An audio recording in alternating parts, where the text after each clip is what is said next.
Hey guys, welcome to my live stream. Good morning. Welcome to my cactus live stream, plant live stream, vegetables, fruit stuff. I have physalis where I want to clean seeds today. I brought a little sieve and we will try to clean seeds on the live stream. I have never done that on the live stream, I think. And today we will try. Where did I put it, by the way? It was just somewhere close by. I'm not sure. I just hope it shows up eventually. Oh, here. Okay. Hey, welcome to the live stream. Thank you for being here. I appreciate it. I'm a little late. I was searching for seeds to sow out. Hey, Dave. Good morning. Welcome to the live stream. Thank you for being here. Appreciate it. Yeah, I brought a few different types of seeds for sowing out. I finally found the watermelon cultivar that I lost. So we will try sowing out that one again. This kind was a watermelon cultivar called Lachgo 2. Lachgo 2 F1. And I want to grow them. So yeah, I brought them back and I've been also searching for tomato seeds earlier. I want to sow out a few more tomato seeds in the next couple of weeks before it gets too late, you know? So yeah, welcome everyone. Great to have you. I hope everything's all right for you. Also, everyone who's not here, I hope everything's okay. I have a lot of seedlings that I want to water again. This time, it's mostly in sowing soil. Yesterday, the seedlings that I had were mostly with the top layer. And I have all those drying out. I have them placed directly below the lamp in order to avoid any kind of etiolation. Yeah, and today we have completely different, like this time it's without the top layer. So we can compare a little bit and everything should be dry. Hey, Pear, great to see you. Hope everything's okay. Good morning. I was a little late.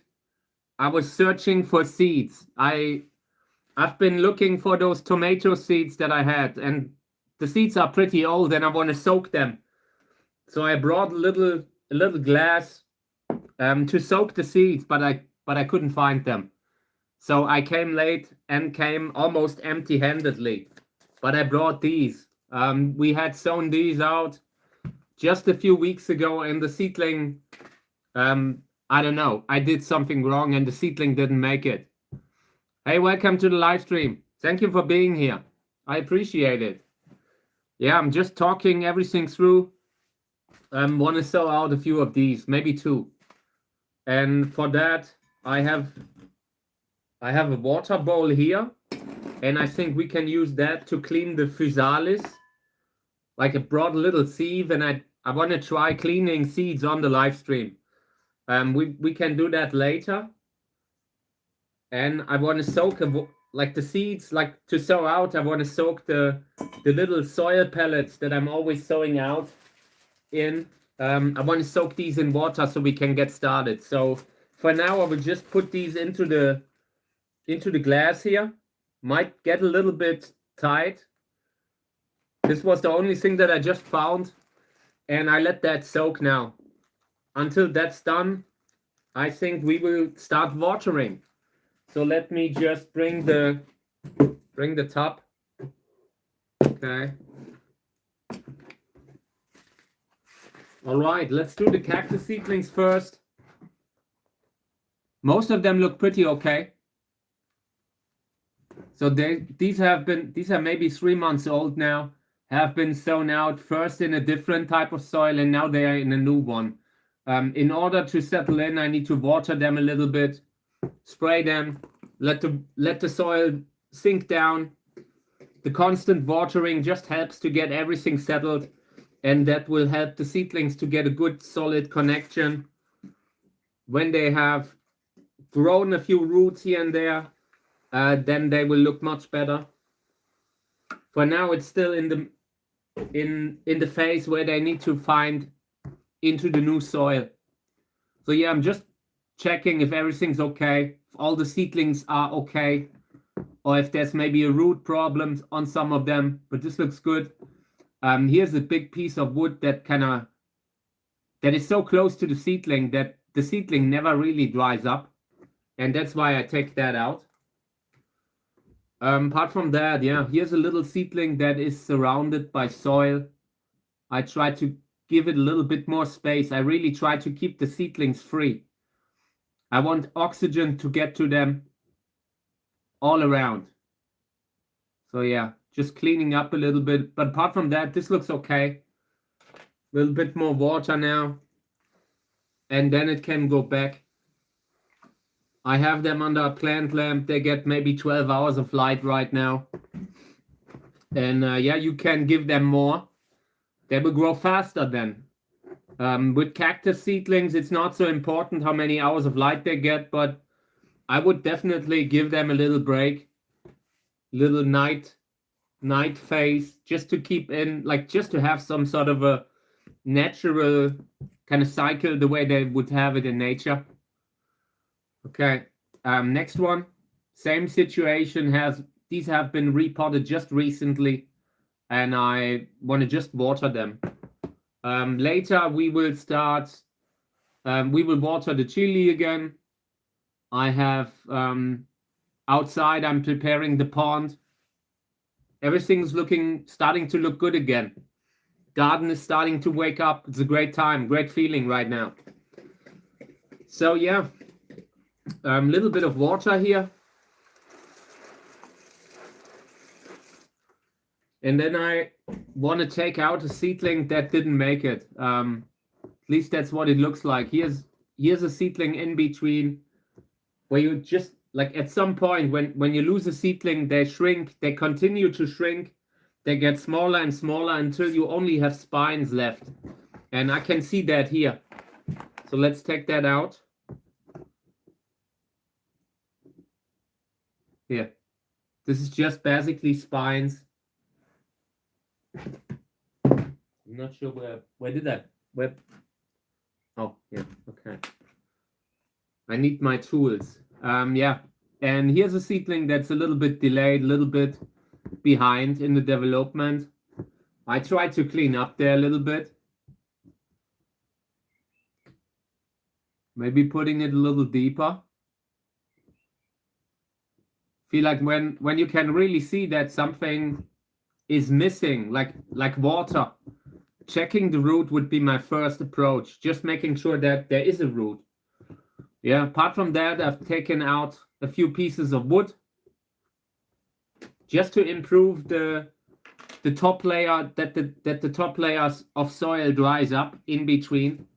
If you have these big pieces there, that it will rarely dry out completely. Okay, a little bit more water here. But I'm pretty happy how they look like here. This is pretty good. They just need to settle in. You can't forget to water them when the soil is dry. But I'm happy. I think we have most of the seedlings, like the bigger ones, are through the most dangerous phase. So now it's just important to not slack off, not forget to water them for weeks, that kind of thing, you know. So I really like when the flower time comes and when the outdoor gardening season comes, I really need to. They also need the water, you know. When you have so much to do outside, they also need to be continuing, like every day. They might need a little water here and there. Over winter, it's a little easier than over summer, and that will come. So I try to get myself prepared, mentally prepared to not stop. Okay, so here in this one, these are a little smaller, but everything okay. I just want to make sure that they are well connected with the soil. So I'm just wiggling around a little bit, pushing them in a little bit deeper. And the ones that look good, I leave alone. I don't want to overdo it. I don't want to continuously disturb the little seedlings. It's just about making sure that they are well connected, and then you leave them alone. Okay. These here, also. I mean, they are growing. They are not really growing fast. These are already 3 months old by now. They could already be much bigger. But it's okay. This is Lobivia hybrid Dessau. Pseudo-Lobivia hybrid Dessau. I don't know. There are many different parents involved. Also a Echinopsis obrepanda regional form. And very often the offspring looks like that. Okay, a little bit of water here. But in general, I'm actually happy. The seedlings look stable. They look like they are growing. So I completely leave them alone. I don't want to do too much here. This is just a little bit of water, then they go back under the lamp. In 2 weeks, they get fertilizer again. Okay. So maybe let's do some of the chili that I have here. They need a little bit of water too. Every day the soil dries up. Yeah, and I water them again. Hey, welcome to the live stream. Also, everyone else, great that you're here. I appreciate it. Always happy to take questions. And if not, I'm just doing the daily cactus gardening that I would otherwise do. Yes, I remember. Hey, mate. Welcome to the live stream. Thank you for being here. Okay. Yeah, I want to water this one a little bit. Let me see what it is. Probably Siliega picante. No, Carolina Reaper chocolate. Okay, a little bit more water. For now, they look good. They are a little small, not so tall, but they look okay. I'm happy. I'm somewhat happy. Okay. All right. So later we'll continue to prepare the video set, the outside video set, so we can start filming very soon. Looking forward to that. Okay, let me get the big one. I wanted to have a look at the big one again. I really got to be careful. I don't think that the cat would try to bite into one of them. I really don't hope that she would do it. I don't think so. But I got to keep an eye out for it. These could be pretty spicy. I don't want the cat to try eating one. So here's the chili. Check it out. Still growing. Getting taller and taller. It's not much left until down to the soil level. So this thing's getting pretty long. Yeah, and here's another one. Here's another one that is developing.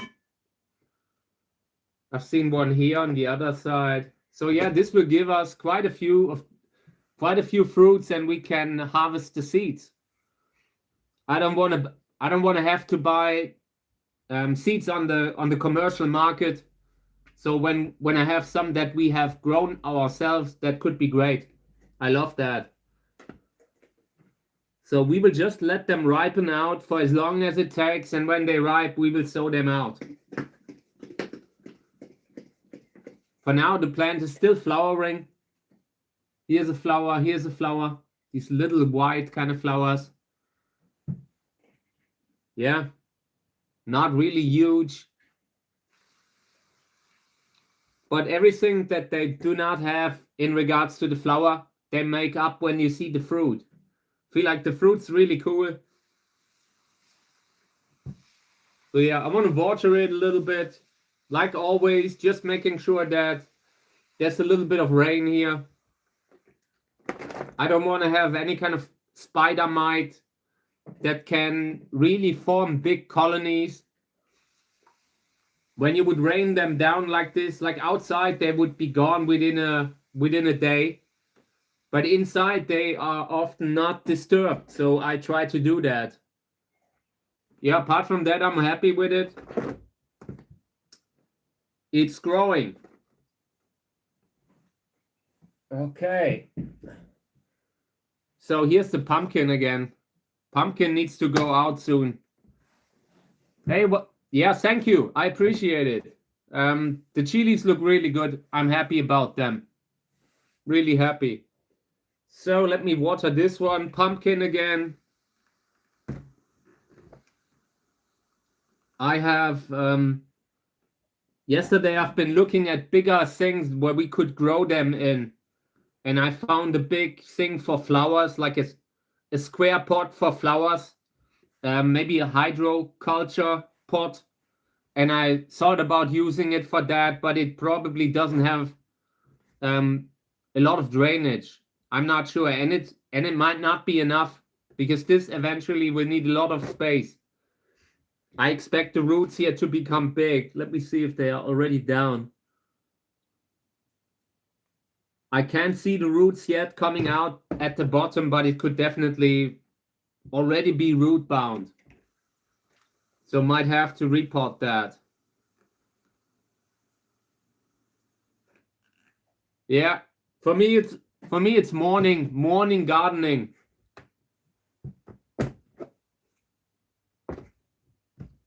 But it's a good calming hobby. I like that about it. You can always start the day being a little bit connected with nature and that kind of stuff, you know? Okay. I think our pads here have soaked. So we can start sowing them out. I just want to have one bag with two of these little soil pads here. And I want to use these to sow out the watermelon. The watermelon cultivar that I lost recently. Right now the theory is that I didn't give it enough light. Thank you. It's growing.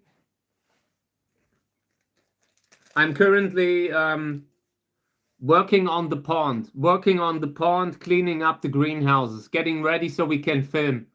But everything's okay. Everything's starting to grow, and we have a lot of ticks suddenly. So gotta be careful. Like yesterday, over the day, I had 3 or 4 ticks on me. I had to, give the pets something that they don't get sick from the ticks. It's really bad.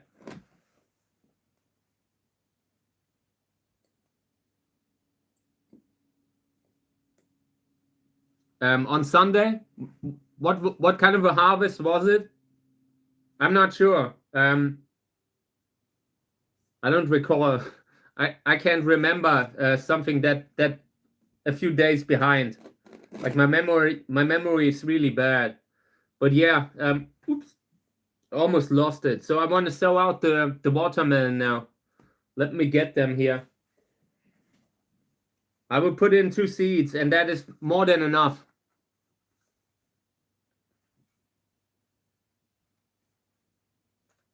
Yeah, we have a lot of squirrels around here too. But Mika really gives them something when she sees them sitting on a tree. She always barks at them. She barks angrily at them, and usually that solves the problem. Haven't really had so many squirrels really in the garden, but all around it. Okay, so here are the seeds, by the way. These are these watermelon seeds. Certain hybrid cultivar called Lachko 2. I have no idea what makes them special. Let me check the backside. Let me check the writing here. Oh, this is nice. They have put in something like this. Check it out. This is kind of nice when they put something like that in a seed package. But you also got to say there were not that many seeds in there. Let me see how many seeds.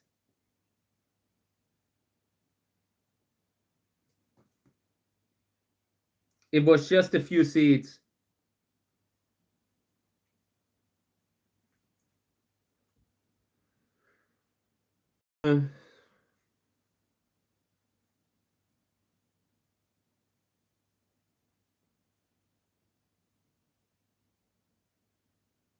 Can't really see anything where they write how many of them are in there, but it was just 7, 8 maybe. Okay. So in view of that, maybe they have calculated that in, and otherwise they could have put in maybe a few more seeds.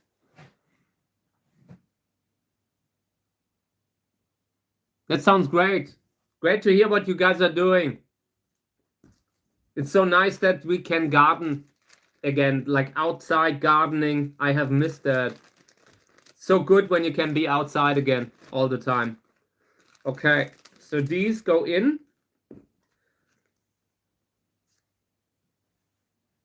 So it says sowing out in April to May, watermelon. Sunny and protected from wind. Harvest in July till September. Yeah, okay. All right, we will try it out. I'm not sure yet. Like, comment was, did you find the pond hole? And I'm not sure. Right now, I'm not even sure if there is a hole. I just know that there were many weeds in there. Like, you know, all these water plants that fill up everything. There were so many roots in there on top of the top that I feel like maybe there isn't even a hole. Right now, I'm just cleaning it up, and I'm trying to make sure that I get it clean again. I want to have more space for the water, and then I might see if there's a hole somewhere. You know, maybe I can see a few actual water getting lost, sinking in, or something like that. Hey, I was born in Saarland, Germany. What are your favorite landrace trichoceroids?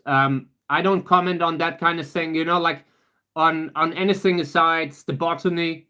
For one, legally, you know, in Europe they have strict regulations about that, so I never comment on that. And also, it's not something that plays a big role for me. I don't really, you know, I don't really judge, you know, it's not, I just don't really, it's not part of my work. So I'm sorry, I really can't be of much help there. Like the stuff that Kate Trout does. Kate Trout did some good work in that area, in that regard. And even if I were interested in that, I wouldn't even know how to do it better than him, you know. So yeah, I recommend Kate Trout. He has he's a very knowledgeable person that I greatly respect for the meticulous sources and all the work that goes into what he does. So yeah, I couldn't do it better, so I'm doing something completely different. Thank you. Okay, yeah. So this is the situation here. This will go to the heater, and I hope that we can get a few seedlings here in the next maybe 2 or 3 weeks. We will see. I don't want to lose these again. They will go right below the lamp. I want to give them full sun. I will blast them. And yeah, hope that it works. So I feel like maybe we can try cleaning some of these physalis seeds that I have here. I've cut one open yesterday, and I just wanted to try catching some of the seeds here. You know, I will try to put that pulp stuff in here. And I have a water bowl below me, and I will try to press it through that. Maybe I can really... there are already seeds in the water. It's not so easy without flowing water. Later, when I'm done, I will just run that water through the sieve again, and then I will get the remaining seeds. But this is working. Check it out. I can already see some of the seeds at the center. So what I do, I usually press against the pulp here, and I do this for the cactus seeds too. When I'm cleaning a cactus fruit, I'm doing it like this, you know, I'm pressing carefully. And I have that under running water. And eventually you will have washed all the pulp out of this thing, and you will end up with the seeds. So let me just... The seeds stick to everything right now because it's not under running water. But you can see already These are some of the seeds already.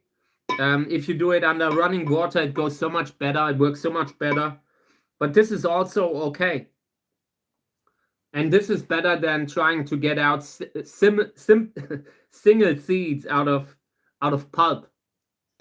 So let me just clean it a little bit. I can't look at the comments right now.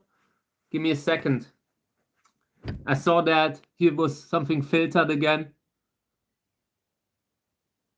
Yeah, it had filtered that out with the sieve. I'm not sure why. But the seeds are still in it. You know, the seeds are still in. But there were also seeds sticking to my hand. When you're doing it under running water, you are usually doing it over the sieve. And you let the water run all across the fingers too. And ideally, you have a bigger sieve than what I have here. I just wanted to have a miniature one to show it on the live stream. But this is okay. So I've cleaned them, the ones that are in there. And I will put that on a piece of kitchen paper. And then we will sow them out sometime soon. Physalis. Great. So I usually collect them in center because that makes it easier when you turn that thing around. So let me just get a little bit of kitchen paper. Kitchen paper is great for that kind of stuff because it doesn't completely merge with the seed. It doesn't melt into the seed. You can get the seeds off again. You can use it to dry the stuff. So I turned this thing around. And now I have the seeds here in center. That will dry up. And later when they are dry, we can sow them out. Yeah, in this one here, like I said, there are a few seeds in that thing too. I will run everything through the sieve and collect the last seeds too. Yeah, and that was just from one little physalis. You can imagine how many seeds you can harvest if you have a bag like this. We don't need so many physalis. One physalis might have already been enough. Okay, so let me continue with the seedlings now. These are the ones that need to dry. Just got to be careful not to throw that away because that happens quite a lot. Sometimes you forget why there is a piece of kitchen paper lying somewhere and you look at that thing and think, man, get it in the trash. And then before you realize it, it has happened and the seeds are gone, you know. That happens from time to time. I'm unfortunately got to admit that. So I wanted to show you something else. I have the seeds from yesterday, the ones that germinated. Yesterday, we have repotted 3 little tomato plants. And I put them right below the lamp. I wanted to avoid that they etiolate, especially in the first days when they are very young. And the fact that I put them under the lamp has really done well for them. They look great now. So let me have a look.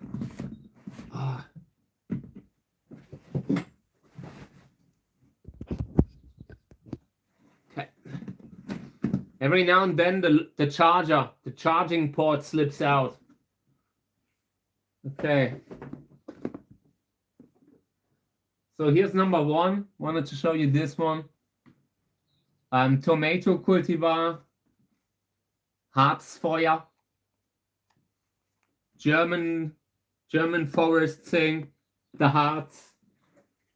Beautiful place if you like, you know, if you like history. It's a historic, beautiful forest. Also a lot of other history from the hundreds of years of civilization. Really cool area. Yeah, and they named this cultivar after it. So I just wanted to water it. This will come right below the lamp again. I would just put these, like this whole box, I put it very close to the lamp in order to avoid that the little seedlings here, in the beginning when they do not have a lot of light, they can instantly become like overly slender. Trying to get here the remnant of the seed. I'm trying to get that off because sometimes it gets stuck after they germinate. Very often this is this comes off when they come through the soil, when they break through the soil. But in this case, it did not happen. Oh, I have it. Okay. Yeah, and this one's already a little bit elongated. I don't like how it looks. So this will also go back to the lamp, full light.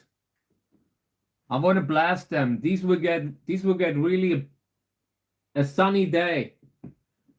So yeah, that's the tomato plants from yesterday. Just spraying them a little bit. Don't want to overdo it because they instantly lean over. They are not very strong yet.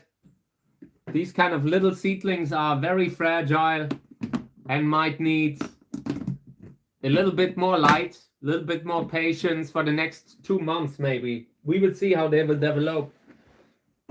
Okay. But those were the tomato cultivars. Really look good. When I had them here yesterday, I didn't like how they looked, so I was very happy. Okay. Not a chili that I wanted to bring in that needs water. This is Cactusjerk Picante, a cultivar that I got from a commercial source. Yeah, and it's looking okay. I really like the kind of leaves that they have. This is the kind of plant that looks really healthy, nice, healthy green. Looks like this kind of a tropical, solid plant, you know, with solid leaves. Really nice. I like how they look like. And I just want to water it. A little bit of water, a little bit of cleaning the leaves again.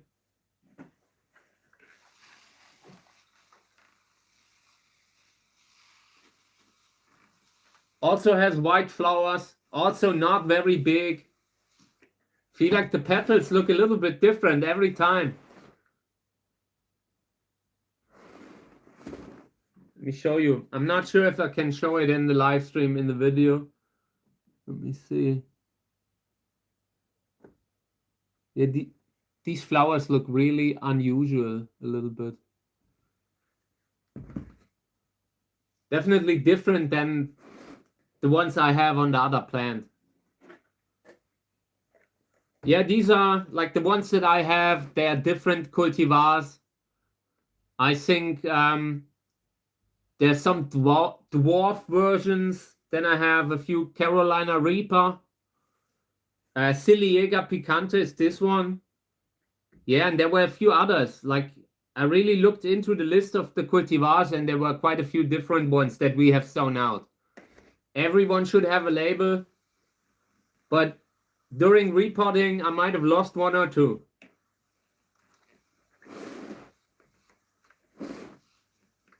Yeah, so I'm spraying it a little bit just to water. For now, they are super hardy. Really, really hard to really stress them so much that you lose them at this point. I got to be careful about having pests. Sometimes everything changes once you get a pest. So I'm a little bit aware about that. But in general, I'm positively surprised how easy to grow they are. It's really a good plant for someone who doesn't have a lot of experience growing vegetables and wants to try out. With a lamp, the important thing is that they get light, you know. But in general, pretty good, pretty easy. So here's another one.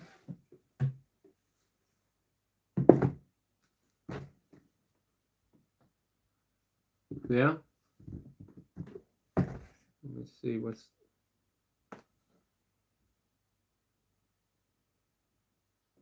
Also Cactusjerk Picante. And this one I actually had to put a piece of wood besides it and wrap a wire around it to give it stability in the beginning. This one really had issues. I need to look up the label later, like the list of parents that I had, because I have that from the order when I made it. So I can at the very least say how it's supposed to look like, or maybe the fruit, you know. because I know that some of them had completely different shapes of fruit. So I have hope that we can maybe figure it out.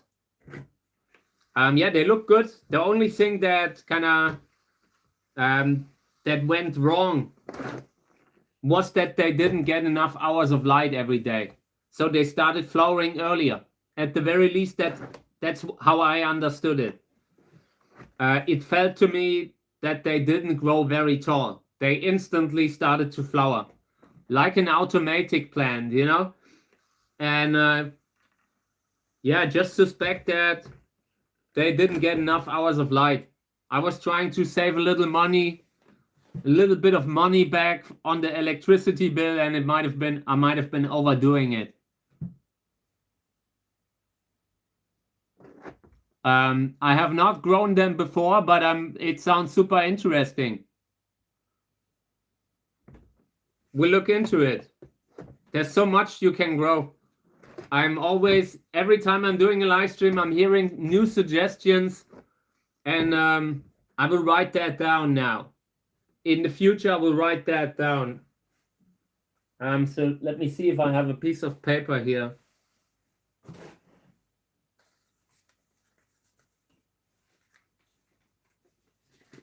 Yeah, okay, I will write that down, and I will look into them, and then we'll see what we do.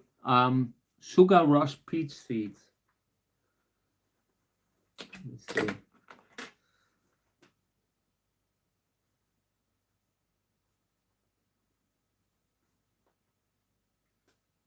Okay, thank you. I will look into it.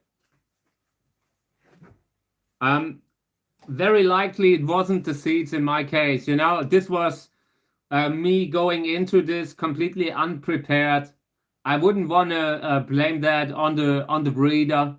I think they were probably most were viable. You know, sometimes when you have older seeds, they look like I have the same with the cactus seedlings. It could be, but it was more likely that they didn't get enough light. It really felt a little bit like when you were growing an automatic plant in 12 hours of light. That's how they behaved, like being small and growing wide. In the future, I will have them at 16 hours. I just wanted to really run that thing. I have it for the cactus seedlings, and the cactus seedlings, it's not so important of if it's 12 or 16 hours, aside from the fact that the more light, the better sometimes, you know? Okay, let me continue. Let's do some of the cactus seedlings. I have so many of those too. Just watering again. These have been reported recently, and I feel like they are mostly starting to arrive in the new soil. Not really looking superb, but it's okay. They are still here, they're growing, they have spines. So I will water them just a little bit.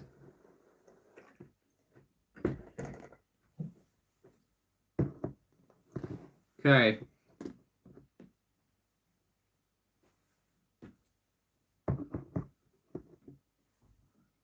So what I'm doing now is I check the seedlings if there are maybe one or two that lean over, that are poorly in the soil. You always see some seedlings that look worse than others. And I usually try to look at the reason for that, to find out the reason for that. So here's a seedling that is leaning, and it also has a discoloration. Try to push it into the soil a little bit. Still having issues with the muscles. It's just always going to be like that a little bit, but I live with it. Every now and then I might drop something.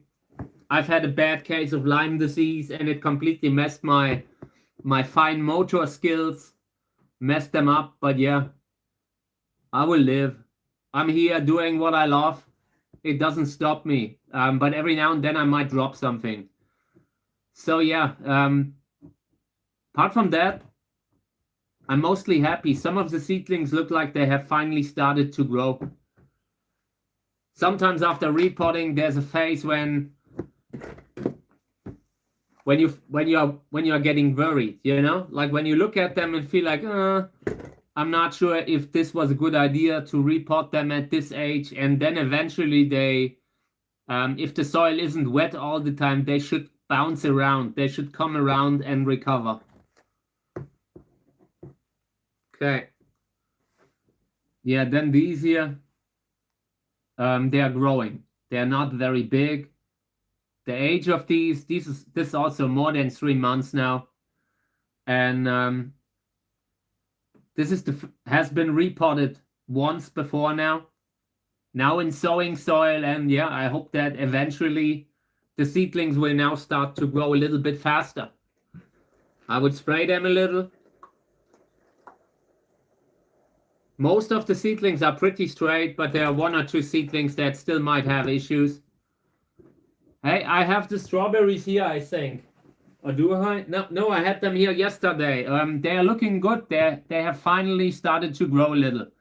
You can see that, you know, they have the first kind of shoot coming out. They usually start off, they look like a little weed. And yeah, now it looks like a little extra tall weed. So we're making progress with the strawberries. I will bring them again tomorrow. Tomorrow I will have them here and we will have a look at them. But they're okay. For as long as I can keep the fungus gnats away from them in the box, they should be all right. Looking forward to them. Yeah, and yesterday I posted a video of that thornless blackberry that I also have now. I want to plant that out, but I'm a little worried that it might overtake the garden.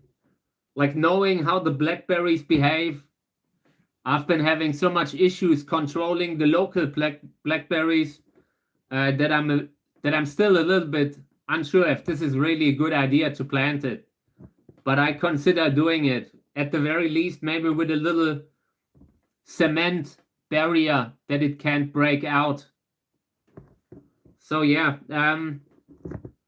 I just want to correct the seedlings that are crooked. And most look okay. Here's a seedling, a little one that looked like it might be stretching over, leaning over a little.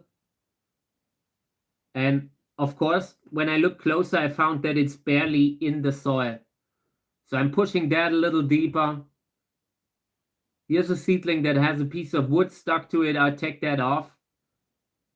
I don't like that because it constantly keeps that spot wet.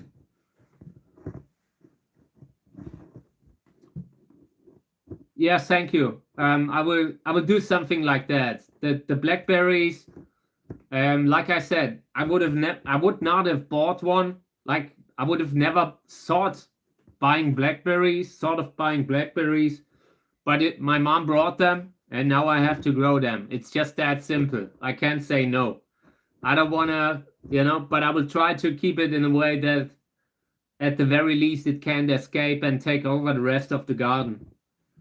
But yeah, it's a thornless, at least it's thornless. In case it would get out of control, you can at the very least take it down a little easier. Like the normal blackberries, they really fight. They are one of the plants on my land. When I get an injury, spine injury, very often it's either robinia or it's blackberry. They are really hard to remove. Okay. Yeah, so I've corrected just a few of the seedlings. I haven't done much. I wanna leave them alone if I can. For now, I just want to water them a little bit more. I think what I corrected, the few seedlings where I changed something, that was definitely the right thing. Yeah, I heard that about mint. We have 2 garden ponds, one of which I'm currently restoring and the other one we're doing later. And that one had a lot of mint growing on it and around it. I'm not sure if it's still here, but it's definitely a very aggressively growing plant. And I heard that it's almost impossible to get rid of it once it has really gone crazy in the garden. It might very well still be there. And I think the species was Menta aquaria. I think that was the species that when I looked into it, when I tried to identify it, I think it was that. But that area has also other kind of weeds that need to be removed, like blackberries. Blackberries and robinia trees, false acacia trees. They are really a bad tree. I hate them. I have strong feelings against robinia trees. They are so hard to control. It is one of the worst weeds that I have personally ever seen. Great to hear you got rid of it. I mean, it's a like mint, for example, is a great plant. Like when you smell the leaves, very useful. But of course, anything that takes over the garden, like it's some sort of a alien invasion from outer space, that's very stressful to have in the garden when you feel like you can't get rid of it again, even if you try. Okay, so I want to water these a little bit, just a little bit.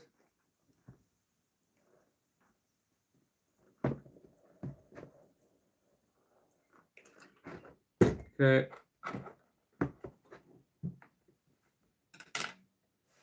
Is that what it's called? The robinia trees, black locust? I think I've heard it before, and the neighbors are using it for firewood. But since I have such muscle issues, I'm not really doing the big trees that would really make sense to use as firewood, you know. But in the future, I might do more of that again. Like I try to get the muscles back, you know, trying to use the muscles that they work again. And maybe we're doing something like that in the future, taking down some of these because they are really like when in winter, when the bird nesting season is over, I will strap on the GoPro, and then I will film when we're taking down a few of them, and you will see how spiny they are. They're really hard to handle. My neighbor just was in the hospital because he got one here. They have spines like this, and there's some cacti that are really hard to handle. I find these trees more difficult to handle because you like sometimes they fall in a weird way, and there's so many little spines everywhere, and they go into all kinds of directions. It's really hard to deal with. Yeah. Okay. Yeah, let me have a look at this here. I have recently repotted them, so everything still looks a little messy, and cleaning up will be a good idea. Are you allowed by law to take down trees? Yes, but of course not during the bird nesting season. You know, there's a time when you can't do it, and it's between, I think, end of February and late, like, I don't know, October, November, something like that, and then you can take down the trees again. Right now they even restrict that you can, you know, take down bigger brushes, that kind of stuff, the bigger stuff, you know. So in winter, when the bird nesting season is over, I will strap that camera on, and we're going at trying to take one down. The smaller ones, they are usually like this. They have a diameter like this, or maybe even this. But they grow so aggressively, and you can't really get rid of them by just cutting down the tree. They will continue to pop again from the base. That is the big issue with them. You would really have to dig out every little piece of root. They send these root suckers throughout the garden. Really hard to control. I hate it. And my grandparents, my grandfather, he was a beekeeper, and he loved to have these trees around because the bees loved them. They, you know, like that kind of acacia honey that they are sometimes selling. They go at that in a similar way, like these trees. Okay. Yeah, you can definitely do something with the wood, you know? That's what I was thinking about. Maybe you can. I was doing these little like structures like in True Detective, you know? I like True Detective and I like these things that they built there, you know, these little nests made from wood. And I tried doing something similar with the Robinia kind of wood. But you really got to be careful. You can't even sell it, you know? Like I don't trust that tree. I would trust that tree like I could see it popping again from a piece of wood that looks almost dead, you know, like that looks completely dry. I could see that tree popping again from that kind of state. So I wouldn't even want to use it, you know, like for making art. Yeah, that kind of thing could be good for us.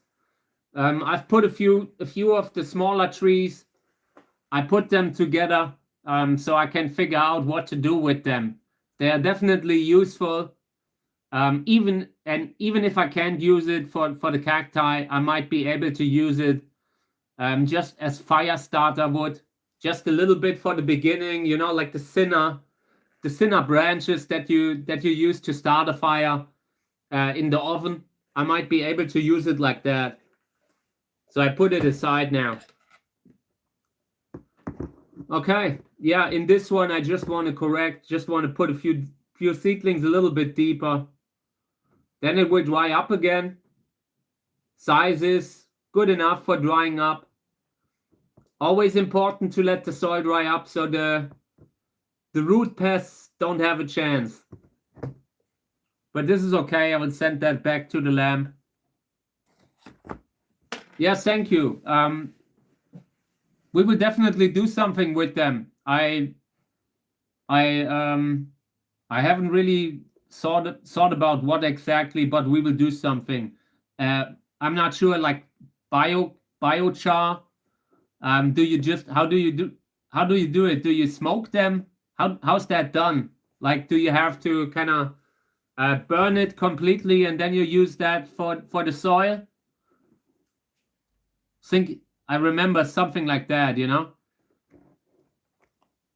I used to use different little pieces of char in the soil. Charcoal, you know, like the little pieces that they're selling. I kind of crushed it up and mixed it in between, and it can be great for the soil. So yeah, that would be a good idea too. Okay, next one. Yeah, I want to water them. They are now starting to grow in the new soil. This is what I mean. After repotting, first 2 weeks they look really bad, but then eventually they will start growing new spines. They will appreciate that they have gotten rid of the poor quality soil that they were in before. So yeah, watering them a little bit, because some of the small seedlings here, they are still too small. Thank you. I will look at it. Maybe we're doing it, but we'll see. We already have a lot to do this season. Like within the next couple of months, we'll be pretty busy. But maybe we're doing that during a time when it's a little calmer, maybe in winter or maybe in autumn. And that also, like, then is the risk for forest fires not so big. So yeah. Okay. So what I want to do is I will just check the little seedlings here, the ones that are way, way behind. There are a few seedlings like this one here, this tiny one here. Here's two that look like they have barely grown. I don't think that they are healthy. We might have already lost them and just don't know it yet. So let me have a look at this thing. Feels like it's already missing the base. Sometimes what happens is you have a seedling that loses the root, everything heals again, and it can root again. But these don't look like these kind of seedlings. This looks like it already lost too much of substance, so I will take it out. This one here also, I will take that one out too. This just doesn't have a healthy root. Nothing really healthy here. Same I will do with this one. Everything that was really far behind, there was a reason that they were so far behind. And these problems that the seedlings had, they already started in the old soil where they were before. Now, after repotting, you can still lose a few slowly over time, but mostly caused by the damage that they got in the old soil. So I'm glad that we got them out. Might have just been in time. The other seedlings look okay. There are a few more that are a little bit behind. Yeah, every time when I have a seedling that is substantially smaller, there's a reason for it. This case too, I picked this one up here. Also looks like it barely has a root. I will really try to keep these drier. Keep these on the dry side. Hey, good morning, Robert. Great to see you. Hope everything's okay. We've just had a few very beautiful sunny days. Been gardening outside and getting everything prepared for the outside stream. I'm already preparing every day. Clearing the area and that kind of stuff. So yeah, great to see you. And also everyone else, thank you for being here.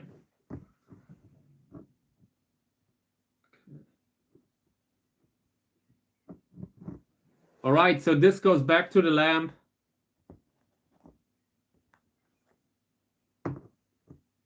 Here's another one, also repotted just recently. Still looking a little bit chaotically. But yeah, apart from that, they are growing. The bigger ones are growing. The smaller ones, there might be issues.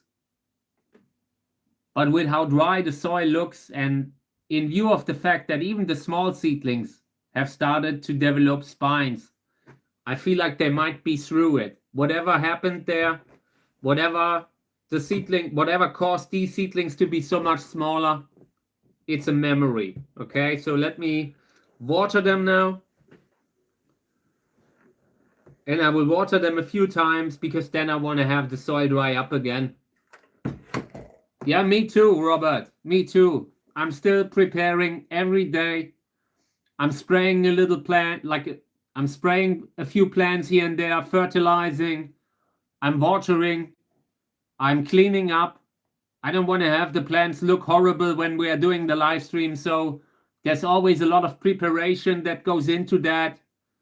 Usually when I started filming, I usually had a month where I just cleaned up, made sure that the plants are getting healthy again, that they look presentable in the videos. And yeah, that's been going on for a month now. So I'm ready. I'm ready. We will have a GoPro to wear. That will be super fun when the flowers are coming out. I'm looking forward to that. Okay.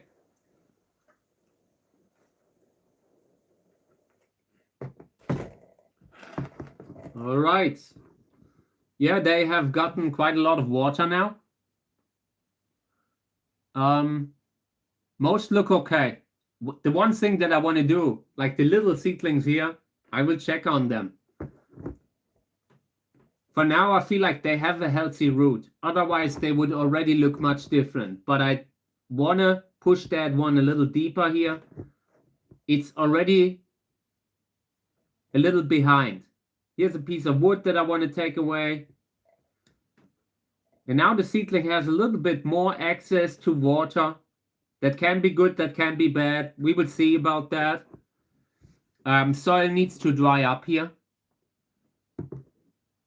But I'm happy. I'm mostly happy with how they turned around after being repotted. So yeah, watering them. Let me see what it is. So many different ones now. Rosa California seedlings. Hybrid with Rosa California. We have so much great stuff coming up for the next years. This is going to be insane. And I'm really happy about being able that I've started recording so early, that when I was sowing out, in a few years, we will be able to say, okay, this plant was sown out on that day. And that will be awesome. I'm looking forward to that. I like these kind of long-term projects because they are very rewarding eventually. These are variegated and they still look, weird, maybe a little bit sick, but they continue to survive. They continue to survive on their own root. They are pretty different. I mean, in the beginning, like in the first 6 months, I grow them relatively similar to other plants. It's just later on, they kind of become, for one, it depends on what kind of a cactus you have. There are so many different ones. The ones I have, you can grow a little bit more like watery plant, like the classic plants. But you have to have patience with them. Without patience, you push them too hard sometimes, and when it's about bad drainage, soil not drying up, that can backfire pretty fast.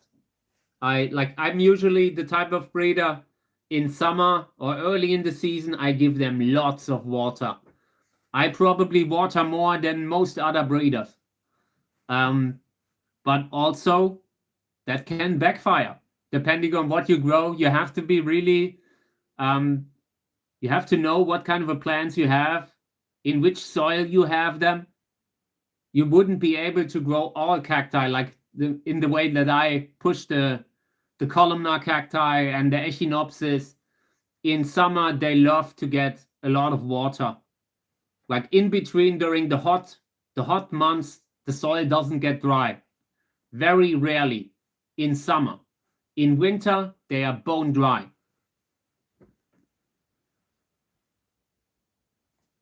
That's great. That's great. Very, very rewarding kind of plants. Okay, so I will water these here. These variegated seedlings. Let me see what it is. Oh, this is a hybrid by myself.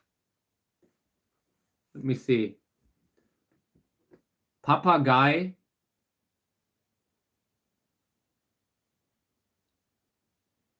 Yeah, Papagei crossed with Goldrose. Yeah, Goldrose. This is interesting. Papagei is a hybrid with Sowing telegona. Yeah, and I got it. I kind of assumed that, but yeah. Yeah, this really looks like seedlings with Sowing telegona. This reminds me so much of the Teleflora seedlings that I have. Teleflora, also one of those Telegonus, Echinopsis hybrids that are so popular under different names now. A lot of them are available under Estrichoceros brevispinulosus, and different other names, and they often grow very weird, like really interesting kind of plants. I really hope we can get a few of these to a large size. That would be great. So I now watered this enough that I can move seedlings. And that's what I want to do. And not many. Here's one that I want to lift up. Here's one that has fallen over completely. Back there, the small ones I want to correct. Usually the ones where I feel like they will not make it if I don't become involved. That's a great place to live. Sounds great. Sounds really interesting. Love that.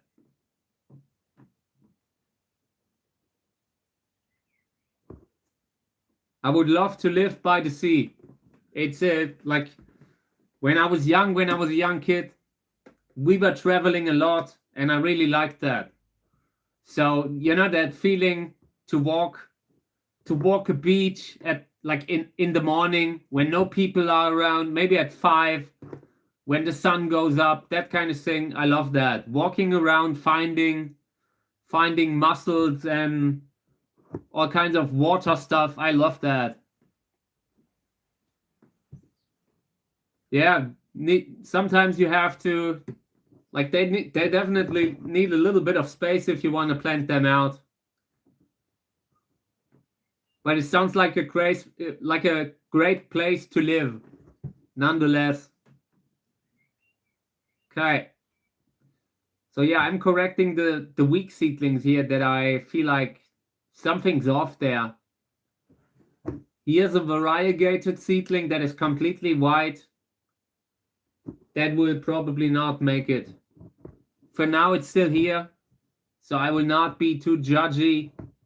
I don't want to be unkind and sort it out too early.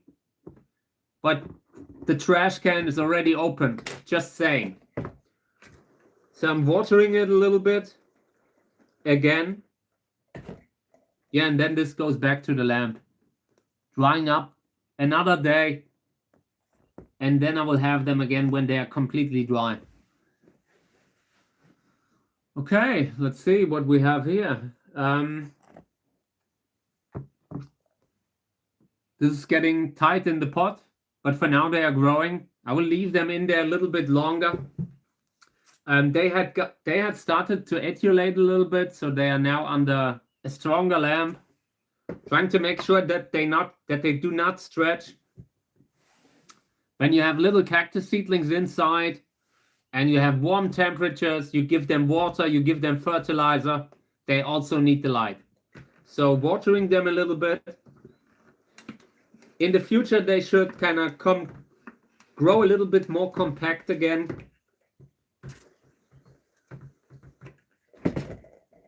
But yeah, I'm running out of space. I'm really running out of space with what we're growing. And I have so many more seeds that I would love to grow. It's just insane how much space you need for that. So maybe long term, like when I'm growing vegetables and that kind of thing, maybe in summer I might have to put them outside. I'm not sure. We will see. But I am definitely running out of space. Growing plants, it's really space. You really need a lot of space. Okay. So these here are still in the first generation of soil. First generation haven't been reported, but for now they are trucking on. I've been fertilizing, I've been watering them on a regular basis. They are too deep. Takes away a little light, but sometimes that can also be good. If you have a soil that tends to become too dry, having them a little deeper can also work in your advantage, in your favor. But yeah, I want to water them now. Seedlings look okay. The one thing that really stuck out to me recently is that so many of the containers that had the first generation soil, they still look good. That soil has been in use now for over 3 months, and the seedlings still look great. Sometimes you have soil where you feel like within short time it becomes unusable, where you have to switch the soil. And with this one, I felt like it got better over time. So yeah, there might be something there with this soil. I've been trying it outside with the larger plants in the greenhouse, and there it works. There were a few plants that I lost that were also in that, but I don't think it was due to the soil, because it was completely dry. I think this year most of the plants that I lost in my greenhouses was due to cold damage, having to run the heater a few degrees warmer in the future. Okay. Yeah, so they will go back. get more light. I have those pretty close to the plant lamp. I want the soil to dry up fast, and that keeps the soil healthy. Every now and then I give a fertilizer that also has a pH buffer, trying to have the pH between 5.5 and 6.5, somewhere in that range. And that usually keeps the soil usable for a little longer. So here, new one, I want to water these, and I'm glad that they have dried up. This was one of the containers that had to dry before I could start watering it again. There were some of the containers that I already wanted to bring in yesterday, but could only bring in today. Okay, little water here. Here's a piece of wood that I want to take out. Everything that's a little bigger, it just keeps too much humidity concentrated on a small area. If there's humidity down there, I'm not worried. But if it's at the top layer, directly besides the roots, then it's of course an issue. So here's a seedling that is lying there. We have to look into that. What's the reason there? Why are you lying? Is there no root? No, there is not. This is done. Consider the trash can. So the next one here, this one I want to correct, just lifting it up a little bit. Okay.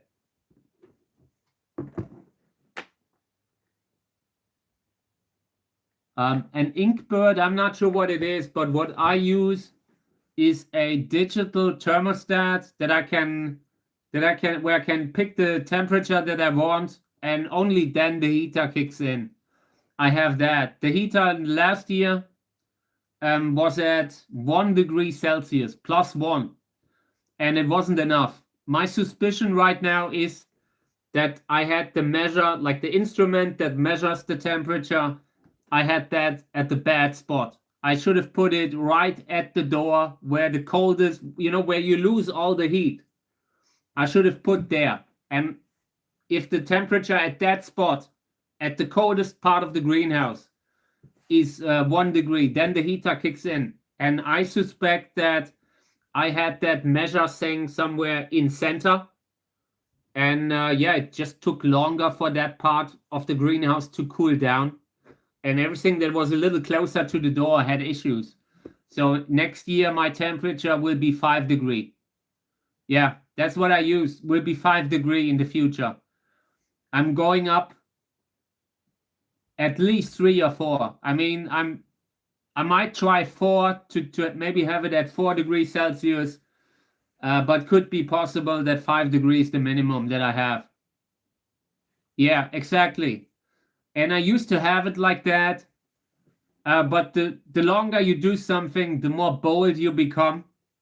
Sometimes you are doing something and it works. Nothing bad happens. So yeah, my belief is that I positioned the measuring thing for the temperature at the wrong spot, and I mostly lost Echinopsis. Echinopsis being a little bit more cold sensitive than the columnar cacti, than the bigger ones, and I really regretted that. In the future, I will have a warmer temperature in the greenhouse, and I say that cryingly, with a crying eye, because I know that it will actually cost a little bit more. We will have to see how much. I will try to calculate that, what it costs, and then we would see what's the minimum temperature that I can run it at. If not, in the future I might actually put in more candles again. That is something that I did more in the past too. I always put a candle in the greenhouse, So yeah, it's just a matter of money, to be honest. All the issues that I have in my whole thing have to do with heating costs and the cost to have a little bit bigger greenhouse. that kind of thing. All a money issue. Something like 39 cents, maybe something around that area. Definitely between 30 and 40 cents. Right now, it should probably be more on the 40 cent, towards the 40 cent than the 30, but it's in between that. So it can be really expensive. Also with the lamp that I have for the seedlings, it really adds up, like 150 watt. I hope one day I will have a solar powered little power plant in my garden that produces all the electricity that I need. That is my hope for the future. I would love to have something where I'm completely independent from all those, all those companies that price gouge you, like the oil companies, like the electricity companies, that kind of thing. I would love to be completely independent from that.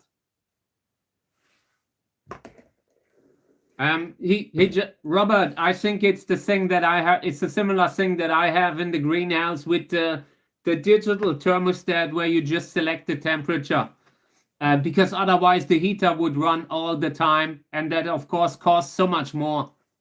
You would basically heat the whole greenhouse unnecessarily, like to a temperature that you wouldn't necessarily need.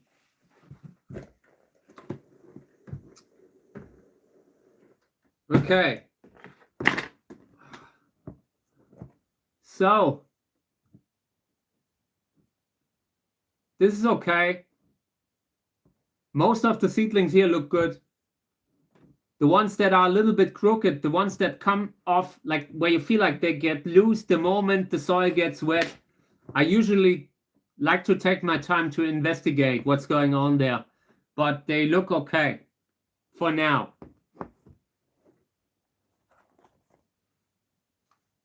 Yeah, I think it's a certain brand, like a manufacturer for one of those digital thermostat things. Something that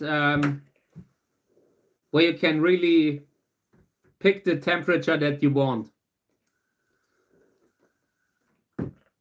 So these are Lubivia hybrid, born to be wild sister, and they're growing. I'm happy that they are growing really good. Like at this kind of hybrid, I was so happy that I got the mother plant where these are from. The mother plant has an insanely beautiful flower, and in the past years I've always had issues with it. Like sometimes it needed to be repotted in a different soil. It wasn't doing well after a repotting. So now that I have a few seedlings from it, I'm really happy with it. I'm really happy to see these seedlings. And most of them are growing. You can see this one here, a lot of spines. This one's spiny, and the others are slowly following. So this is good. This is great. I love it. Okay, these here, they have been developing poorly. Teleflora, like earlier, hybrid with Sorensia telegona. And like I said earlier, the seedlings look weird. Let me see where they are. Like the ones that I've had earlier. I'm not sure where they are. But you can really see it in the seedlings. They have that kind of a weakish look to them too.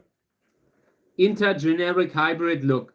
Teleflora from a cross between Sorensia telegona and Echinopsis irisi grandiflora. Old hybrid by Robert Gräser, German breeder from, like, I don't know when he was born, but he was active in the 50s, 60s. Very, very good breeder. One of the best, and he's the breeder of that Gräsers Schönste, of those ruffled Gräser hybrids that have these beautiful flowers. And he also made a cultivar called Teleflora, and these are offspring from it. Very often that offspring is weak, unhealthy, but they stick around. They are still here. So I want to water them again. Some of the seedlings have no future. I look at them and know exactly that this is going to be a hard no for them. They will have a hard time just growing normally. But there are a few everywhere in between that look okay, that look like they will make it. And yeah, that gives me hope for this cross. For now, some of them are hanging in. And I'm just making sure that they are straight in the soil, that there are no seedlings that could have a better position in the soil, but we're not doing it, you know? Sometimes you have seedlings that where you could do something to improve their overall outcome, how it will end up, but you're not doing it. And in this case, I really want to do it because the seedlings are already weak. Yeah, it's fun. Hybridizing for flowers. I mean, it's not the only factor very often, but it plays a huge part in my work too. I usually try to have a unique kind of body, interesting body. There are so many hybrids today that just look like Cantora or like Flying Saucer. And I try to go into a different direction. And the flower part, there's so amazing flowers today. You can really, there's so much you can pick from. You know, you can really look at the work that certain breeders do right now. And there's so many different directions you can work towards. So many different good hybrids with good flowers, big flowers, nice color, sometimes ruffled, you know. Really rewarding hobby because you never know how the flower will look like. Like when we're growing a pot like this, every seedling can have a different flower, completely different flower. And that keeps it interesting. You see, like there are so many plants every year that flower for the first time. And then you kind of see that flower bud forming up. You ask yourself how it will turn out. It's very rewarding to see that happening in real time.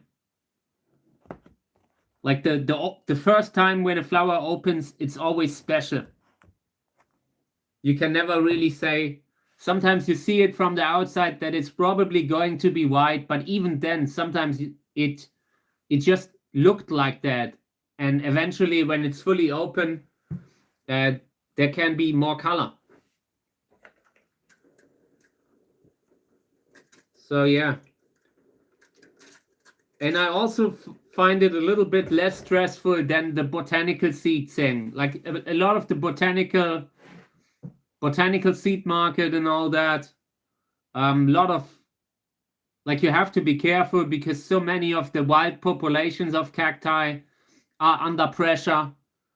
So you don't want to do anything that could make that worse. And yes, sometimes also you get totally different plants than when you're growing hybrids. When you have your own hybrid, you make the cross, you know what kind of a fodder you use as a pollen donor. So you know exactly what's in the seeds. And very often when you buy seeds, commercial seeds, botanical seeds from, I don't know, South America even, that very often you got to trust what the guy's telling you. And very often you will eventually realize it's something totally different. You have to be you have to know a lot about the populations that you buy, because sometimes you get stuff under completely different names, like made up names. And but if you know about the different types and where they grow, sometimes you can still kind of unsolve the puzzle, like solve the puzzle, unclog that, and find out what you have. But it's so much more common with the botanicals. Yeah. Yeah, sounds good. Sounds good to me. Lobivia winteriana doesn't have a lot of pollen. I usually do it like that too. I mean, it depends, you know. Every now and then a plant has a lot of pollen, and there are days when it's almost completely dry. It has to do with nutrient situation.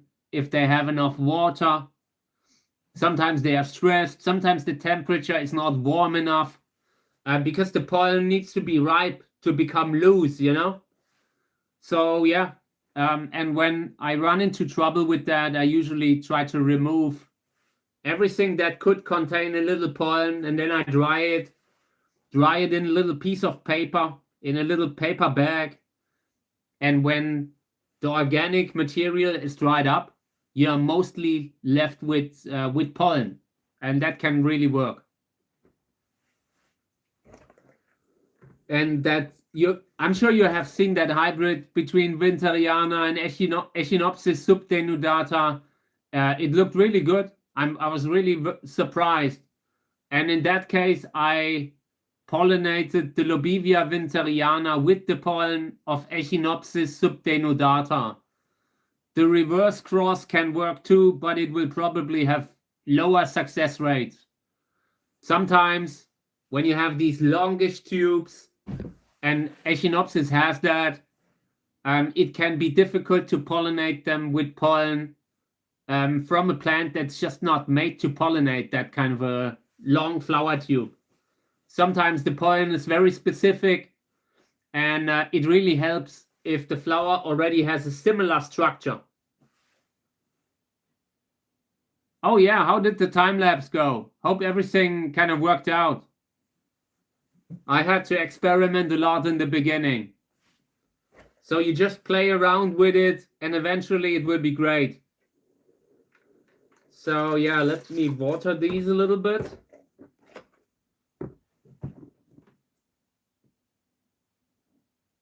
So these also look not so great. There are a few seedlings in between that look a little weak. Just want to make sure they are deep in the soil.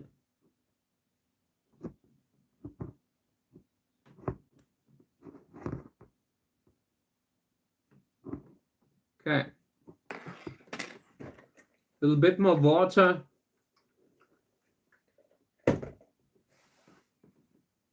Yeah, this is good. And I will let these dry up again. One day. No water until at least tomorrow, and only tomorrow if the soil is dry again.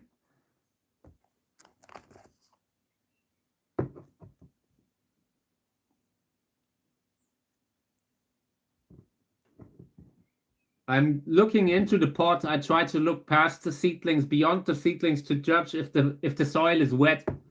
The pot feels really wet.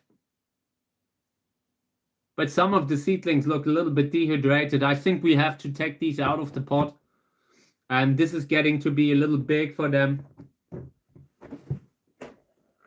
Not sure if we will do it today, but I consider it. So let's put them aside.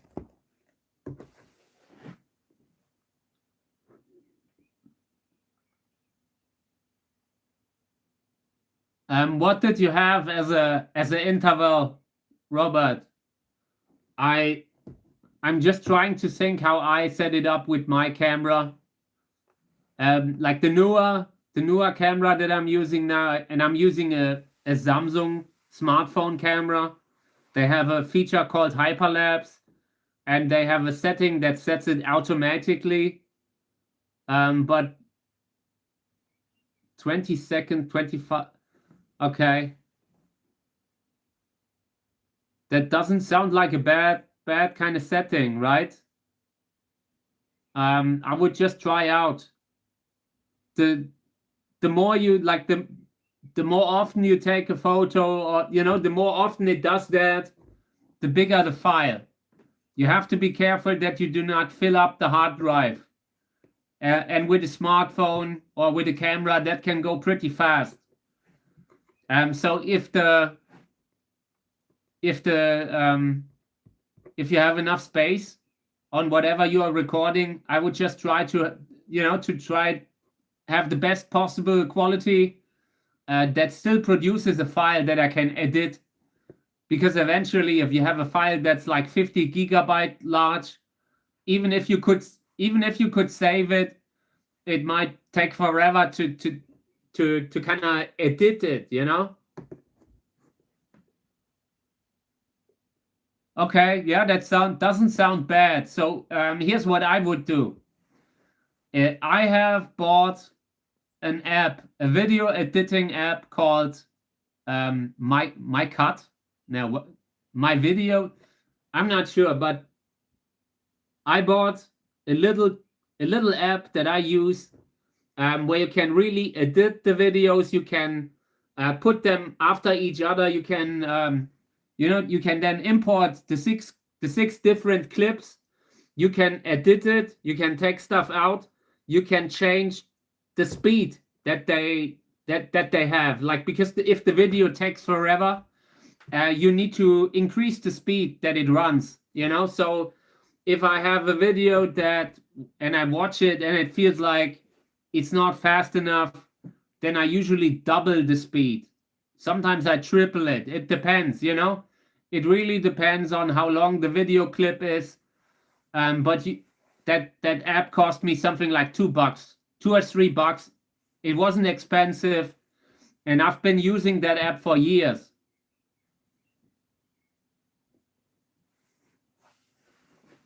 It depends on, the fact that it has split it up. It could have to do with the fact that maybe you have chosen a video length, like a maximum video length. You have to look into the settings and see if you can decide how long the final video should be. And for that, I would always use no limit. I would always let it run for as long as necessary. Sometimes when I film time lapse, I film overnight, and that video can be 12, 14 hours long. And if I had set a time limit, it would only be maybe 3 or 4 hours long. Yeah, try to change that, that it doesn't automatically end the video. That would probably make it a little easier for you to edit it. But I really recommend to get you a little app like that. Again, it costs $2 or maybe $3, I don't know. But it's been so useful for me for making the time-lapse videos. There's constantly something that you need to cut out. Every now and then, when you walk past the camera, or when my cat has walked in front of the camera, sometimes you have to cut something. It makes it really easier. And in the last years, I constantly, when I got a new smartphone, I constantly saved that app on my new phone, and I've been using it over 3 smartphones now. Really useful kind of thing. I can look it up how the name is. It's a very popular one, might even be a Google company, I'm not sure. But it's a really useful kind of app. And without it, I couldn't do it. Without that app, I couldn't do it, because you constantly, you often have these little clips. Sometimes you realize that the camera angle is wrong. Sometimes you realize that the flowers opens wider than the angle that you have on camera. So every now and then you have to reconfigure. So being able to get that into one video clip is really important. And the classic ones, I'm not sure what you can do, what is available for free. Might not be enough. And I usually never buy apps. Very rarely. Only when I really believe that a company is good, that they are really giving me something for the money. And I have maybe 3 or 4 apps on my phone that I bought. Okay, so I need to fill up a little bit of water.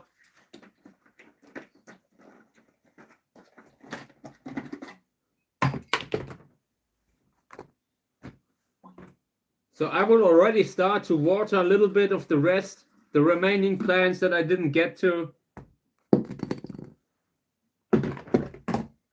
But I wanted to have a look at something else. I have a few containers here. Let me see what we do with those. I think I want to take these out. I will open up. There's still a few containers where we have little seedlings that have poorly developed, that have not really that didn't really turn out the way I had hoped. them to turn out. They have never really grown. So now we will take them out and let them deal with it, you know? I want to start fertilizing them. So we will open them up. These look a little better. I'm sure these will do okay. Being out of humidity, thing will dry up. And I'm sure we will lose a few. When they are this small, you lose a few.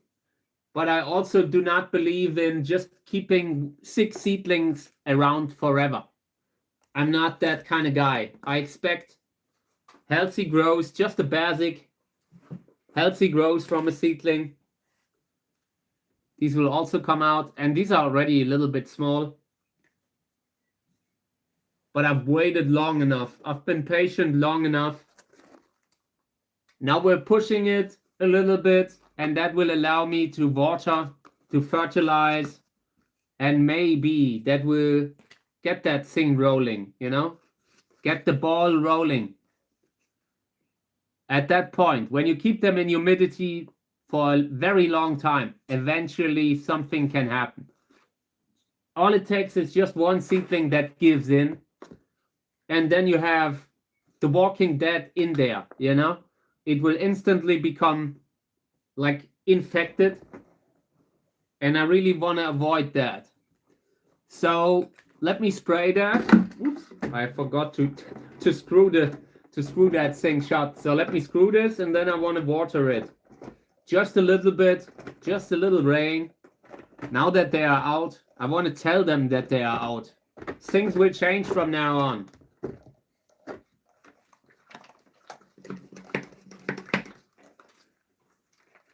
Just a little bit, not much. I don't want, these are so small that too strong water can throw them over. All right. And we will have more of that stuff in the live stream later. In my right now, the experience that I had with the takeaway containers wasn't so great. So far they are hanging in, they are growing, but a lot of the seedlings took longer in the beginning. Like after germinating, there was constantly a little bit of movement in the soil compared to when they are in something like this. They just have a little bit more stability in these firm pots compared to something that is made to transport food, that is made to be flexible. You know, they shouldn't break, so they have them a little bit more flexible. I have tested them because so many people are using them to sow out. But if you ask me, just from what I've seen, classic pots, classic square pots have been better. Okay. So yeah, let me water the rest that we have. Everything that I have forgotten to water by now, I will water.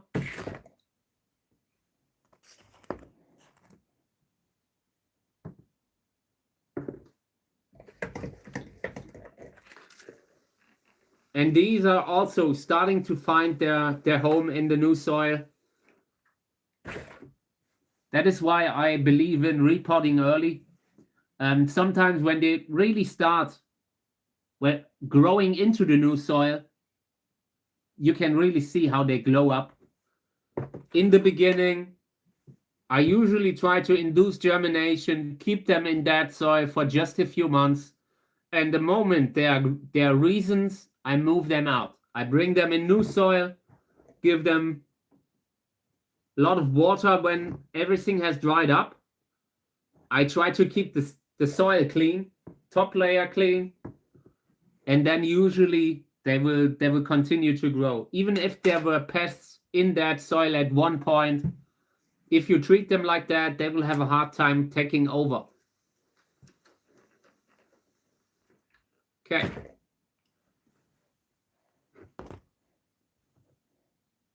Yeah, and we will have more and more healthy seedlings here. This is going to be amazing. So many good quality hybrids. Like, this is the type of stuff why I love growing from seeds.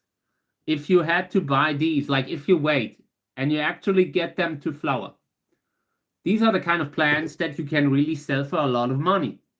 When you see that a hybrid, like the quality of bamboy, people are earning hundreds of dollars with these kind of plants, or euros, and later you would often not be able to afford them because they are so expensive as plants. But if you're sowing out, you can imagine what kind of a range you get when you just grow out the ones that we have here.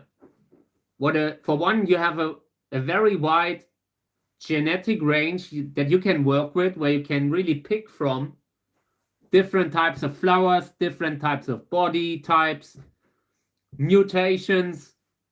Every time I'm growing from seeds, there are mutations.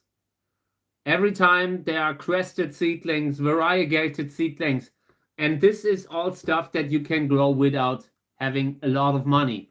The only thing you have to have is some sort of a friend circle that you can trade with. That is how I got started. There's so many good breeders around, and a lot of them have good seeds. So I really recommend to get high quality seeds of something really good. Don't waste your space with the mediocre stuff that everyone has. And if you use your space wisely, you can really grow an insane amount of plants, and that also could be worth money. I am always I am against the kind of price gouging that they're doing. Usually when I made stuff available, I gifted it away. But I also know that a lot of people are struggling, fighting for financial survival with their nurseries, that kind of thing, you know. And it also plays a role that you have something that you can, if necessary, you know, where you can at least recoup the cost, just being able to afford the hobby. So yeah, I love growing from seeds. So these here, I'm happy with them. They are starting to grow. They are under a good lamp. They are relatively spiny, but not in the way where you sometimes see that the spines are getting small, getting bigger and bigger, and the plant is shrinking, constantly looking sicker. This year they are spiny and they are healthy, so I like that. I'm not doing anything here. This is just water. It's just enough. Okay, next one. Also, Pseudolobivia. I feel like the seedlings look unique. Earlier today, when I talked about another one that I have, like the Dessau hybrids, they look similar. They look relatively slender, weird kind of club-like shape, where they are bloated at the tip. For now, they are growing healthy. They are relatively hardy plants. They can take a little bit of frost, not much, but a little bit. And they can tolerate being in soil that isn't perfectly dry, maybe not perfect pH level. So very rewarding plant to grow. We will keep these. The mother looked great. Mother had a great flower. We will keep those. All right. I will try to look up what kind of a setup, what kind of a setting I had with the flower time lapses. I've recently already tried to find it out, but it's been 6 months and my brain has deleted it, completely deleted it. I have my memory skills are potato level. So yeah, but maybe I have written it down somewhere.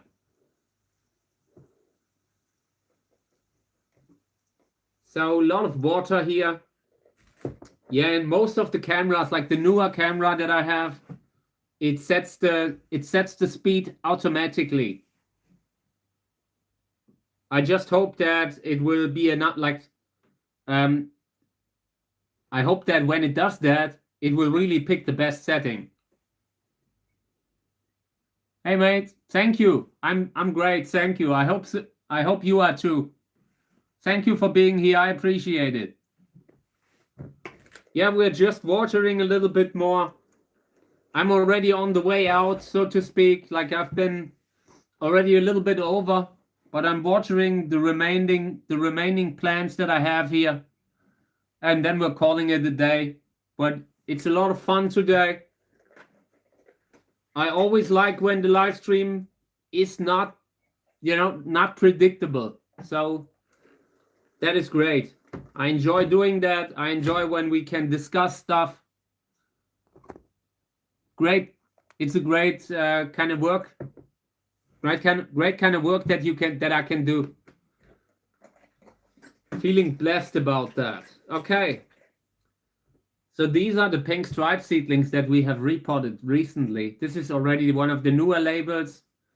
I learned from my mistakes. I am not beyond saying I made a mistake. And when I got the little labels, I made a mistake. So now we have bigger ones.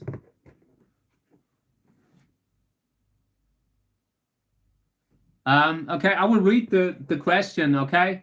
The great grower and legend Brent Wigan says Trichocereus and Echinopsis are the same species. Do you agree?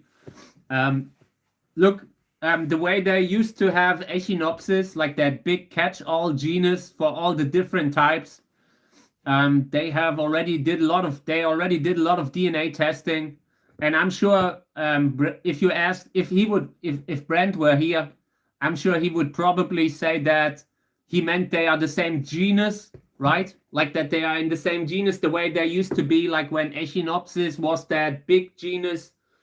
I don't, because they are different genera. No, okay, so they are definitely related. Echinopsis, Trichocereus, they are clearly related.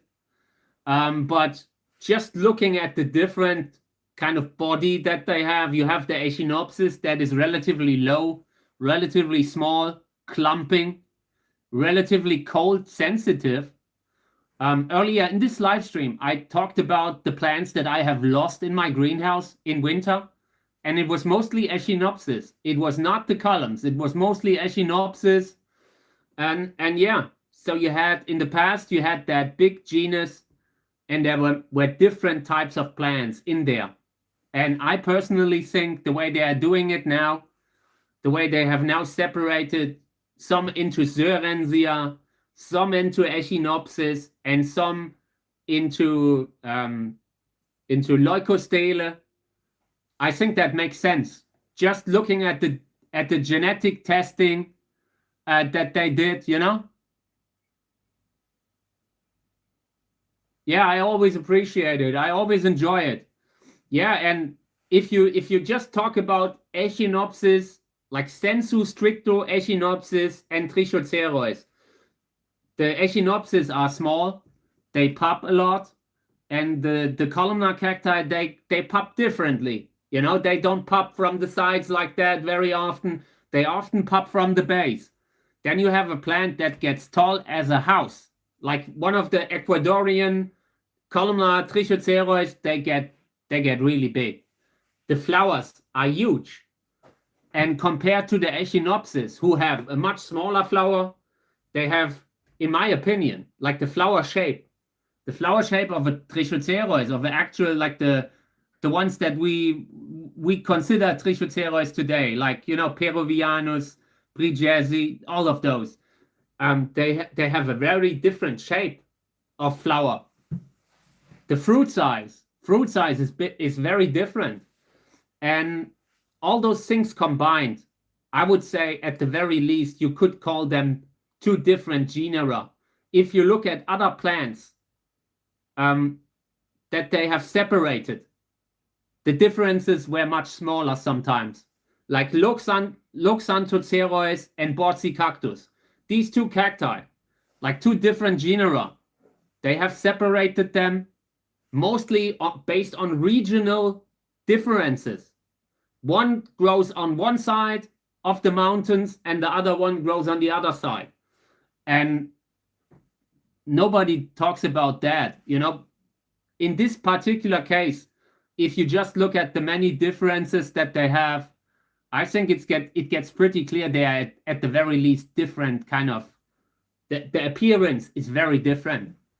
You can't really fully say that they, like, how close they are, but I would have these as different genera. I would have Echinopsis sensu stricto with the clumping Echinopsis, really like Echinopsis oxygona, Echinopsis tubiflora, Echinopsis irisi, and then you have Trichocereus for the classic ones, like the famous ones, like Peruvianus.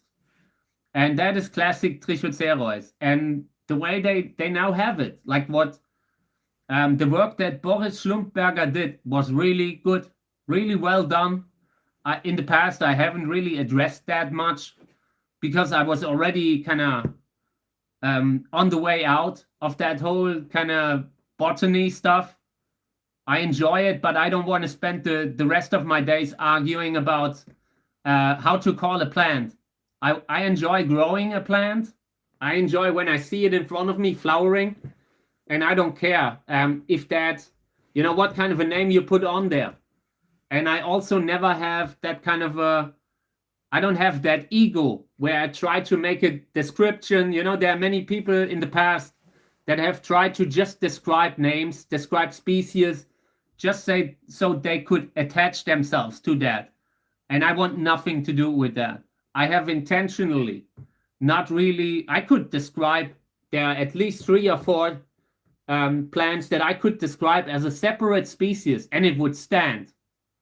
I'm probably foolish not to do it, but I just don't want to, that is not a world that I want to spend the rest of my life in, Like the way I see it, if I do good work with what I do in this kind of live stream, in my life as a video creator, whatever you want to call me, if one day I deserve to have a name, like a plant named after me, someone will do it, but I will not do it myself.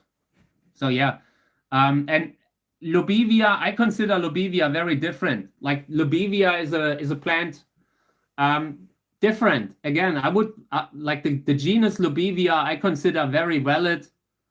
Like the classic Lobevia ferox, if you look at the plant, that's also very unique kind of type of plant. So I'm pretty positive that at the very least, some of what Boris Schlumpberger has did recently, like 2012 and all those changes, it always takes a while. It always takes 10, 15 years for those changes to arrive. Like they have recently started to change Wikipedia, where they now have the species in Sörensia and some in Trichocereus. Yeah, and I think this is a good system. It leaves the genus Trichocereus intact for the actual columnar species. And you can address that some of them are so similar, so different. Like if you look at Sörensia spachiana, Trichocereus spachianus, Candicans, Huasha, those are really Lobevioid. They are already a little bit closer to Lobevia, I always considered Sörensia some sort of an intermediate, like in between Lobevia and maybe Trichocereus or Echinopsis. And yeah, I like the system that they have right now. It's not perfect and they have to test everything. I would love to see more DNA testing done. But this is something that can be settled via DNA testing very soon. Like some of the stuff, we can already look into the genetic, into the family tree, into the ancestors, like that work that Boris did in 2012. Look that up.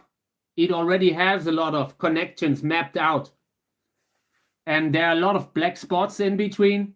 I would love to see Santensis. I would love to see DNA testing done with Verdermannianus, Taquimbalensis more, The Bolivians, Rio Miskensis would love to see more. If you could name a cactus after yourself, what would you call it? Like I said, I wouldn't do that. I wouldn't even touch that. I leave that to others. Maybe it's a very weird one. They can call it after me. Then it would really make sense. Yeah, like a disease, like a tropical disease, something like that. But yeah, I think we have the luck that today we can get that answered, all that. I'm pretty sure that the whole catch-all genus Echinopsis, the way they had it, wasn't a good idea. Like the way it worked out, you could see all those different plants that were visually different. Like you could really, if you have a plant that has a different body, it has a different flower, it has a different fruit, then you can at the very least say it's a little bit more than just species, you know? But people keep arguing what makes a species, what makes a genus, where do you draw the line? And DNA testing will help with that. Okay. Yeah, I hope this has answered it. I'm happy to hear what Brand has to say. I'm sure when he said that, it's always like it's hard to fit that into just a quote. What are your signature hybrids you have made yourself? It always takes a while until the plants flower. So I haven't had a big greenhouse until maybe 2016, 2017. And now the first plants have started to flower. And the ones that I'm currently most proud of are the hybrids where I had a Gräser hybrid crossed with a columnar cactus, and the outcome was very unique, very cool, kind of unique body. That was that one hybrid that was called Witchcraft. I'm not sure if you have seen it. I've posted about it, and it looked great. Cool body, and I have a very unique kind of group of these hybrids. A friend of mine, like Michelle Killen, has grown a few plants from that cross, and she wanted to name some. Those will be, like, I think long-term, they will stand out. Then I liked that Teleflora hybrid that I've shown recently. I've shown, like, it has a big pinkish flower, huge flower, and the classic Telegonus Echinopsis body, but also cresting. Really cool plant. I like that one. Then I saw a hybrid called Dreamfire Lily that a friend of mine called Brad from Bush Cactus has grown, and that one was great too. Beautiful flower. I'm still finding out, I'm still seeing the plants flower after 7 or 8 years. It just takes so long until they flower. And in the past, like, I was never able to work as well as I could after 2015, 2016. Then I had the greenhouses, and now in the next 2 or 3 years, we will see more and more of my plants. So the quality of my work will only be, like, right now it's in limbo. I could be the best breeder ever, or the worst. Maybe not the worst, but it could be really mid. We will see how it will come up. Like, I'm looking with great interest at the photos that people keep sending me from Australia or the United States. Yeah, in the next 2 or 3 years will show a lot. So yeah, I hope this answers the question. Okay. So I will water a little bit. I will water out, and then I think I will end the live stream. I feel like this was a great live stream, especially the ending. I enjoyed that. I hope you guys had fun. I'm always open for these kind of discussions, also discussions about botany, about where to draw the line. I'm never scared to discuss an opinion, like botanically. I always think that coming to the right conclusion is the only thing that matters. If I have an opinion and eventually DNA testing shows that I was wrong, I would say it. I would say, okay, I was wrong. I stand corrected, and that is the new standard. That is what I take as a fact now. You always got to test your opinions, and eventually, if you've kind of done that enough, eventually they will stand. So I just hope that, like in the last year, I have seen a few of my things that I have said, and they were very debated years ago. I still remember when I talked about PC people were getting really angry. People were really trying to like harass me personally. And now looking back, I was mostly like, there were some plans that they shown in Bolivia. They look like identical to PC, to that kind of plant, you know? So over the years, I was very happy to see more and more photos coming. That kind of proved the point a little. So yeah. Okay, guys. Thank you, everyone. Was a great day. Was a great live stream. I enjoyed it. And I will be back again tomorrow.